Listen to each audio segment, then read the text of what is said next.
Staff, Abby and Matt. Brisbane Wakes Up with Staff, Abby and Matt on B105. Dear Abby. Sometimes in life, gets real, and that's when you need Abby to help. I'm trying to help you.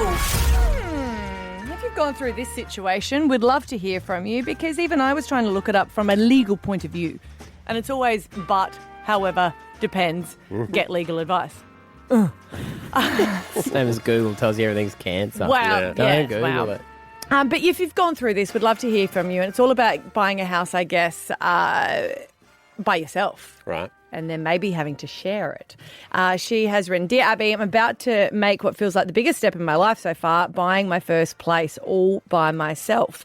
I've been saving steadily since finishing uni, and my parents have generously topped me up with some money. Yes, spoilt to say, but they recently did the same for my brother, who's gone through a divorce. So it's their way of evening it up. And also, unfortunately, the mess with my brother has really affected their views. Because now I'm ready to finally buy my own place. My parents are suddenly nervous about my boyfriend moving in. They used to really like him, but now they're questioning our relationship and whether he's actually going to finish uni. They have warned me that if things don't work out, he could claim on the property. The tricky part is, like I said, my boyfriend isn't in a position to contribute equally. He's still at uni, so the house will be completely in my name. My parents are urging me to keep it that way, or to ask him if he would go and get legal advice with me before moving in. They've also said another option is to buy my own place and rent it out and then rent together. But how do I actually explain that to him? I understand where they're coming from, but I'm worried about how the conversation will land. Is it reasonable, or would it just put strain in our relationship saying, hey, chances are this may not work out, so let's go and get legal advice?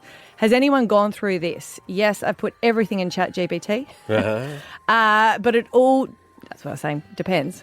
And I really want some real life situations where this has happened. You're a real estate gun. Could she? Oh, don't know real estate, yeah. Could she rent out? Like, could he be a tenant? Well, that's what I don't know, because that's still...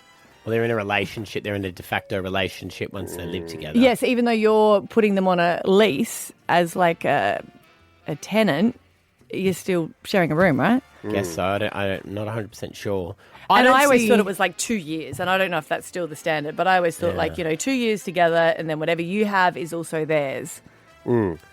I don't. This is an interesting one, because if she was to say, hey, I think we should do some sort of legal document to protect us both, and if he gets antsy about that, well, then I would have huge question marks. If he goes, of course, if you bought a house and we broke up, I wouldn't take that But from then you. do you have to sign that first? And all I'm saying is I understand where she's coming from. It's a real unromantic situation. Yeah, it's like a prenup. A prenup. And a prenup is generally saying this could not work out. Yeah. And cool. Stats are saying it couldn't, but you want to go in and say... Yeah, but then don't. If you're the person who goes, I can't believe you're making me sign a prenup, don't leave me then. Like, if it's But do prenups work like that? Yeah. Because even for when you go to court, this is what I always think, when you're like, people do a will. But now people can contest the will. So then what's the point of... I just think if the boyfriend is gonna not be happy with that, Yep. I think he's showing his Meh. true intention. But if he went, of course, I'm not gonna. It's your house. I'm not gonna take it from you if we break And up. then you can say that. Then it all depends on how they break up. That is true. No, but that's what I'm saying. Then sign the thing. She moves in with his best mate from uni. Or he could put And a then he couple of changes- clauses in it as well. You go, here's my stipulations. But then from that point of view, does it matter what you have on some sort of contract if you still then want to take it to court and yes, you had this contract and May then not you're like, stand up. and then you're like, yeah, but I contributed all the bills and we've been together for 4 years. I don't know. It can get messy. And I understand I wouldn't want to put it in someone else's name if they haven't contributed. No. Because that's just... Yeah. He's getting a free house.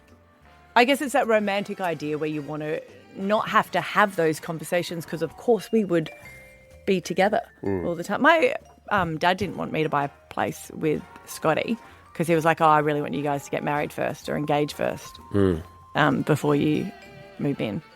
Because he was right. He didn't. He didn't trust that you were committed, or Oh, Scotty. I probably thought, I don't want Abby taking half of yours, Scott. No way. No, I think he just thought that that's a real serious move financially. That Yeah. Well, there was a time in me and Kat's relationship, Kat and I, very early on, where my lease was up. Yes. And I had to find another place. She said, well, why, we should just move in together. So I'm like, hang on, no, it's too... You have Convenient. And it is a big step. It is to put you combining the thing, so I didn't and waited for a little bit longer because it is the legalities come into it and all that sort of stuff, and you've got to think about that sort of stuff. Was that her place? Was that her place? Yeah, like when you said like your lease was up, were you going to move into her? Like she owned it. No. But still, we were going to go rent a place together. Yeah. And that's in itself is a legally binding agreement that you're doing as well. Yeah, but you can't take half. No, you can't take it. No. But Maybe of the stuff, I don't know. yeah. Have you been in this situation? How did it play out for you? This person is listening this morning. All right, Deb in Carindale, have you gone through something like this? I have, in a similar situation. Mine was actually where I had a boyfriend. We were together for quite a while, and he insisted that we should buy a place together. So it was slightly different. We were in that apartment for quite a while, but he didn't have any money behind him, and I paid the deposit, which was a large deposit. And then we were together in the apartment for quite a while, both paying the mortgage, but he was hopeless with money, so sometimes I even paid more than he did. And then the relationship fell through, and we sold the apartment. And then he wanted half of the property value back. And I was like, hang on a minute, that's not fair. I paid, like $150,000 of the deposit. And so it turned a little bit nasty. They always say, it's going to be even, you'll get your money out, that kind of stuff. And so I actually went and got free legal advice, and they said, just get a letter drawn up, just saying that how much money you put in, and then make sure that you get, he gets, say, 40% back, and then you get the 60%. And it worked, just from a simple letter. Right. So, But did he have to agree to that? No, well... he had no choice. Right. Okay. Oh, okay. That's good. Yeah. So, and like what you've been saying, I think that if a person, just by the mention of it, if a person backs out of it, it just shows the true sign that it's just not worth it if they're going to back out of that. And I also think that if you can't talk about anything at this stage, then they're not the person for you. Yeah, fair and I know enough. I agree, I know it sometimes can be hard, but Yeah. I definitely think she should say something. Say something for sure.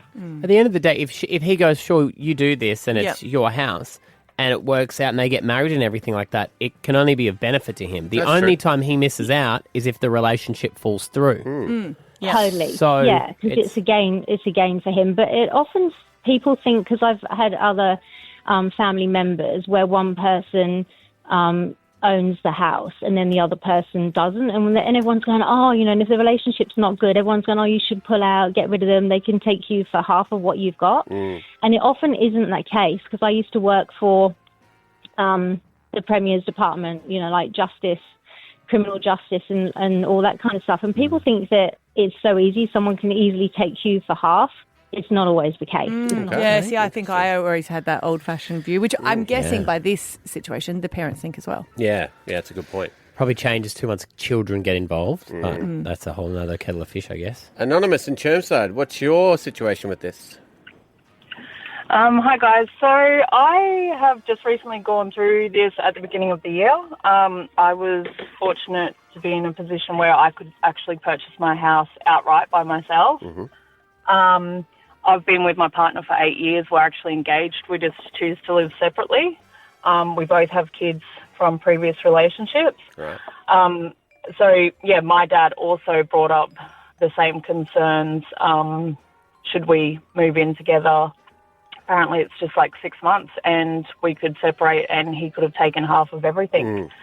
So I seeked legal advice and we actually done up a financial binding agreement, just outlining should we split, who would get what. So basically everything would stay with me and my kids because the end goal obviously is for this home to become my children. Yeah. Should anything happen to me. And how did he go with that? So I was very nervous. I didn't know how to approach him because he's a great guy. Like, he put my kids first. Like, you know, he'd give us the last dollar that he had if we needed it. But, yeah, I just sat him down and said, hey, look, this is what I'm wanting to do. These are my concerns. And he was all for it. He said if the shoe was on the other foot and it was him buying it, say, for him and his son, and he'd happily have us live there, but should anything happen, it would still be something there for him and his son. Makes sense. And that's a There you mature go. conversation. I think you both respect it as well as parents going, yeah, of course, our children are the ones that need to be protected the most. Yeah. And last one, Anonymous as well. And Anonymous, you're a conveyancer? Yeah, I am. So we work in a law firm. We do a lot of things like this, not only just for property sales, but also the aftermath of what happens when people don't get binding financial agreements beforehand. And I also know people who have personally had this happen to them. And yeah, it is a case of, you know, one person can put a majority share in, and if they don't get some sort of agreement beforehand, it can turn really nasty, and that's what happened with my friends. They were together for quite some time. They separated. She didn't put too much into the house. It did get done under a fine-tooth comb, but at the end of the day, my friend ended up having to pay her partner out because she didn't have any proof that, you know, she was the one that put everything into the property rather than the other person. So because they had a shared account and the money was coming out of there, not her own yeah, everything account. was shared. That's what a lot of people do. At the end of the day, they get together, especially when you're together for quite a few years, you know, and yeah, so it's going to be an awkward conversation sometimes, but at the end of the day, you just have to say, look, do you care? Let's just go get this done. Let's go buy this house. We'll get all this paperwork saying what I'm putting in and what you're contributing, and then it can be easy. And if the worst happens, obviously no one wants to prepare to separate, but it happens. And yeah, I think that's definitely great advice. Yeah, and I guess what we were saying with the first person, they actually had the proof of it. Yeah. Where I never really thought about that. All right. So there we make go. it a romantic date. Hey, do you want to go and see a lawyer for lunch? It's the Stav, Abby and Matt podcast.